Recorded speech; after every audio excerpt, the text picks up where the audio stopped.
Honorable Speaker, I thank you for the opportunity to be able to contribute to this bill.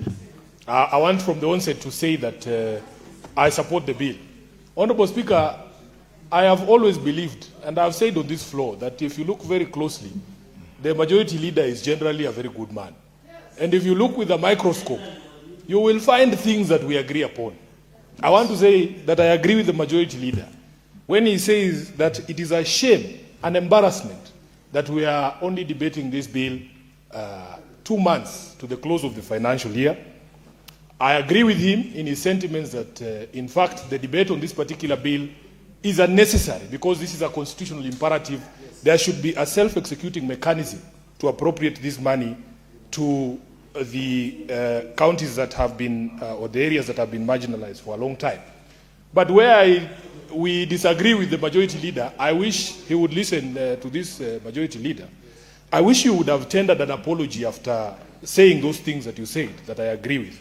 Because, Honorable Majority Leader, there is no one else to blame for the delay other than the current government, of which you are a member.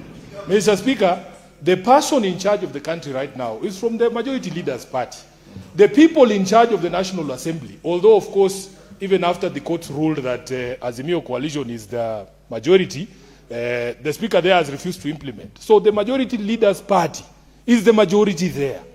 Honorable Speaker, this should be something that he takes up with those institutions when next they meet to discuss matters. In fact, Honorable Speaker, every time we debate this bill, I remind people that the constitution that we have right now has a historical context.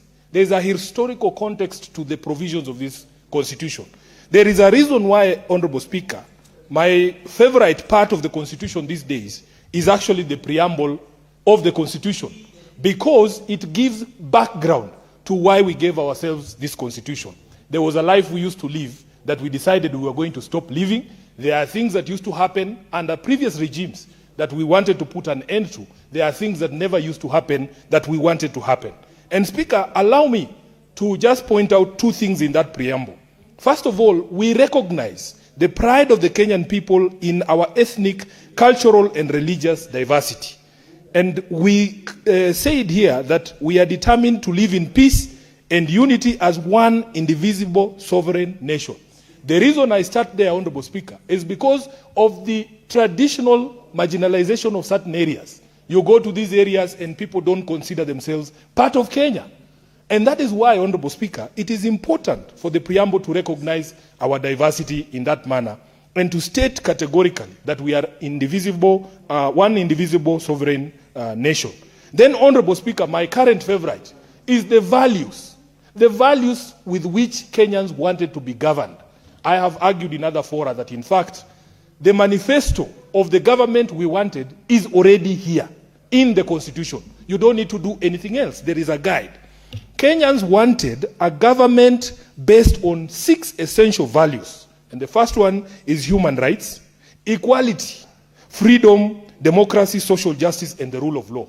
There are 2 that I want to point out, Mr. Speaker, that are relevant to the bill that we are discussing today, and it's equality, social justice, Honorable Speaker, that a society has to take care of all of us, or all of its members. Article 204 of the Constitution, Honorable Speaker, must be seen in that context, that there are places that because of our previous politics, Honorable Speaker, it became necessary for us to say, this is not right. And because of those values of equality, we then gave ourselves Article 204. And Article 204 is such a base requirement. I mean, it was just, I don't know how I can put it, because the language itself will tell you that Kenyans were setting an extremely low bar. And if you read, it says that the purpose of this fund is to bring the quality of services in those areas to a level generally enjoyed by the rest of the nation. When they said the rest of the nation, Honorable Speaker, they had an area of Kenya in mind. What is the rest of the nation? And who are these that were so far behind that they were not considered the rest of the nation? And that is the question we must ask ourselves. And that is why some of us had problems, Mr. Speaker, with this introduction of other areas also claiming to be marginalized. When, Honorable Speaker, the purpose of the Equalization Fund, we knew when we were saying marginalized areas, who those marginalized areas are. So it just was meant to lift the standard of these 4 basic services: water, roads, health, and electricity, Honorable Speaker, to the level generally enjoyed by other people. And there are some of us, because we swore to protect this constitution, who have stood by that, Honorable Speaker. We believe that there are areas in this country that have been traditionally left behind. Speaker, it has become fashionable in the political space right now. There are people who have just recently discovered that Northern Kenya exists. And me, personally, I have a theory, Honorable Speaker, that after the falling out, the political falling out in the current administration, especially after losing a big chunk of the support from Mount Kenya, people have been forced to discover Northern Kenya. People have been forced to discover that Western Kenya and Luo Nyanza have not been getting certain services. Honorable Speaker, if it were not for that fallout, we would not be hearing about this road to Modogashe and Sijui where. Honorable Speaker, the people in power today were part of the original sin, the marginalization that happened under previous regimes, and everybody's history is known. Some of the people in power right now were Kanu hawks. They are the ones who put the foundation for this marginalization that has happened. So if it were not for that falling out, we would not be hearing some of these things. But those of us who believed in this constitution from the start, Honorable Speaker, we knew that the people of Northern Kenya, the people of Western, the people of Nyanza had been marginalized, and majorly and largely because of some of the politics of our country. I will give you an incident, Honorable Speaker, because I am a member of the Energy Committee. One of the biggest fights we had was the Adani fight. Honorable Speaker, the Ministry of Energy was telling us that Adani had sent them a PPP proposal for shoring up our electricity infrastructure. Now, there is no problem with that. But the question we asked ourselves is, if you were going to get a PPP to do or upgrade our electricity infrastructure, where do you begin? There is around 13 counties, Honorable Speaker, that are not on the national grid. I was in Mandera with Senator Eddie a few months ago. We were hosted by Senator Roba there, Honorable Speaker. Mandera had no electricity when we were there because they run on generators. The senator from Marsabit will tell you that although the biggest and largest, one of the largest wind farms in the continent is in his county, they just see those cables running over their homes. They have no electricity. In places like Menengai, they will tell you that. Speaker, would you believe that Adani was proposing that the first phase of the upgrade of our electricity infrastructure was to show up supply in Nairobi? Now, I am the senator of Nairobi. I know for a fact that there are places in Nairobi that have gone without electricity. There's a friend of mine from Embakasi Central who was telling me just today they have gone weeks without electricity. So do I want the people of Nairobi to get electricity? Yes, Speaker, I want them to get electricity. But do I also want those 13 countries who have never seen electricity from the time this country was formed to at least be put on the grid? Yes, I do. That is what equality demands. That is the value of equality and social justice that we talk about. Speaker, we want Kenyans, all of them, in accordance with our preamble, to feel that we live in one indivisible nation. So therefore, Speaker, it breaks our hearts when we see some of these things happening. And we have been told, or if you read the bill, you will see that there is an allocation of 16.8 billion Kenya shillings only, Honorable Speaker. And it's supposed to bring the levels of services to what you enjoy in Mombasa, to what we enjoy here in Nairobi. Mr. Speaker, I have done the math. Let's just start with roads, for instance, as an example.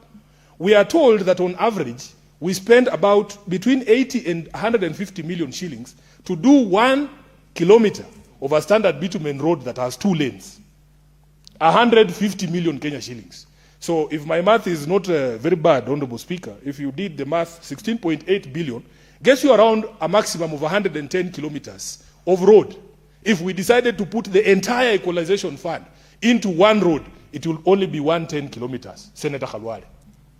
Are we really being honest about the implementation of this fund?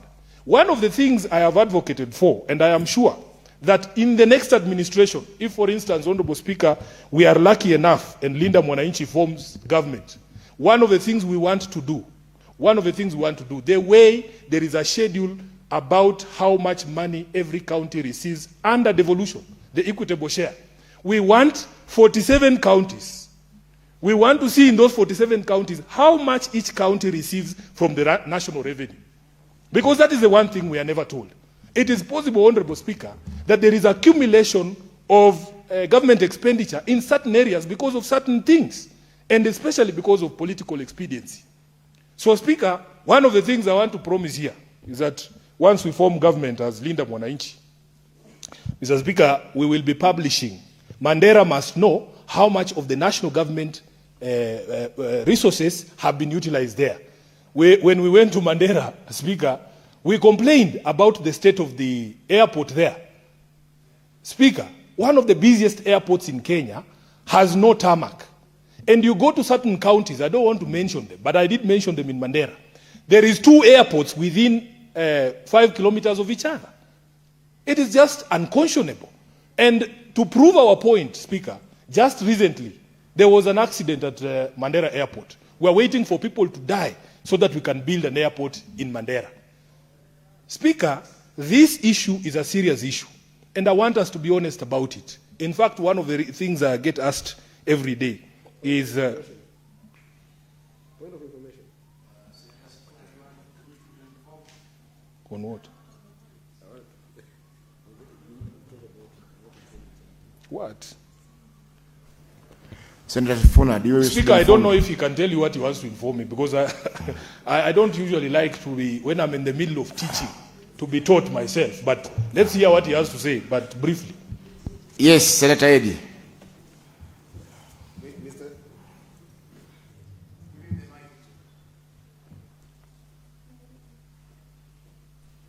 Mr.